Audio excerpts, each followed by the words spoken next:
Welcome back to the shop, friends. You may not recognize me. I had to shave so I can wear one of these masks at work.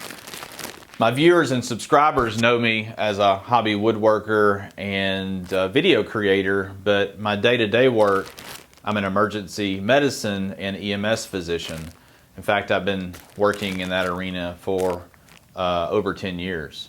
As you are aware, there is a dangerous virus that is going around the world.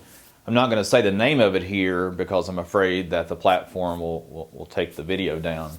But as the virus has progressed and the number of patients that have been affected has caused lots of healthcare facilities to run low on supplies. Probably the main item that you've heard about being in short supply is masks, notably the N95 mask.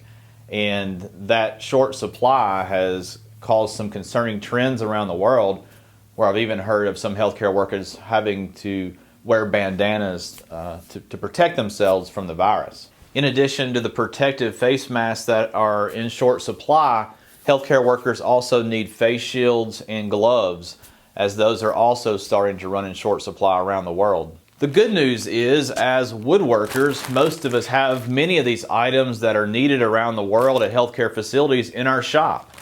In fact, I've come up with a few different items here in my shop, such as this face mask or these N95 masks, and even this dust mask with the P100 filters.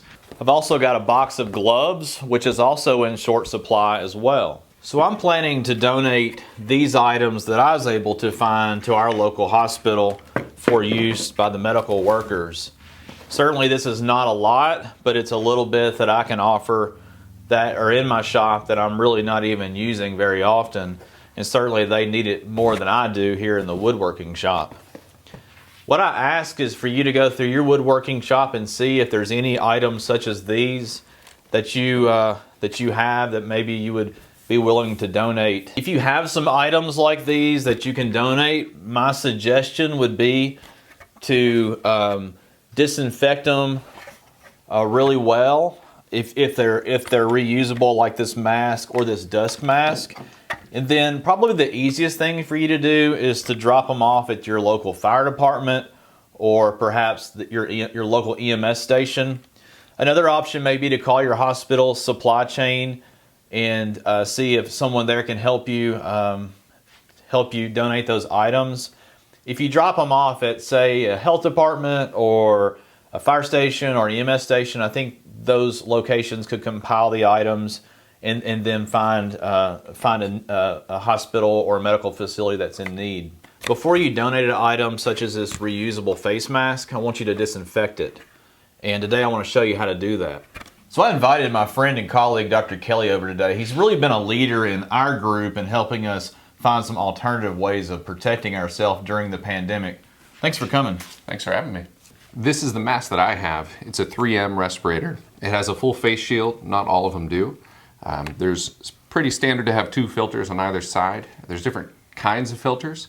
We are looking for the P100, which means it will filter a certain size of particulates. There's a lot of kinds that just cover the face. In that case, we would probably wear goggles on top of it. The filters are easily removed, and we're going to focus on cleaning it and preparing it for use. So you've been using this mask recently, taking care of patients. I actually used this in the emergency room last night. Okay. So do you mind just for my viewers to show us how to take it apart and show us how you've been cleaning it? So before you clean the mask in general, the filters need to be taken off. They're easily twisted. I'm going to put those there and remove them. The mask itself is all made of rubber and hard plastic, which is easily washed and dried. The filters themselves are not easily cleaned, and we probably wouldn't recommend doing that. So we have a standard 5-gallon bucket and general purpose bleach, and we're going to use a 10-to-1 ratio when making a solution to clean the mask. Obviously take precautions when dealing with bleach. Very careful, don't splash it in your eyes and face. So we're going to completely submerge the mask in the bleach water mix, making sure that all surfaces are touched. Recommend leaving in there and mixing it around for a few minutes, and all the pieces should be just fine with the cleaning and probably rinse it off with water, and we'll let it air dry. I usually do it overnight and wipe down the surfaces on the glass to make it nice and clear. And we have a nice clean mask ready for use in the hospital. Thanks, Dr. Kelly, for showing us your mask and how you've been cleaning it.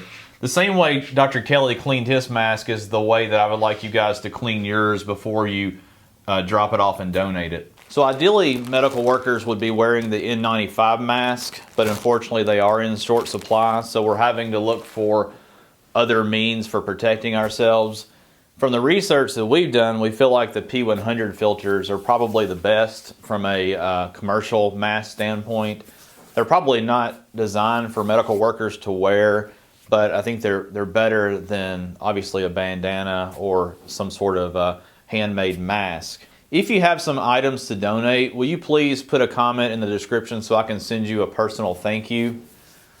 Also, be sure you're listening to your public health authorities. If you're in the United States, social distancing is designed to prevent people from acquiring this infection from other people. We feel like that it will reduce the spread of the illness. Also, be sure that you're washing your hands frequently. It does appear that washing your hands for about 20 seconds will remove or kill the virus. I originally intended to keep this channel free of the healthcare environment because this is really my de-stressor and this is really my hobby. But I felt like having an audience of a lot of woodworkers, it was important to get this message out to you that most woodworkers do have the items that the healthcare providers need to help them stay safe from the virus. It's obviously important to keep health providers healthy because if they're not there to take care of the sick, no one else can. So in closing, be safe, my friends, and I'll see you on the next video.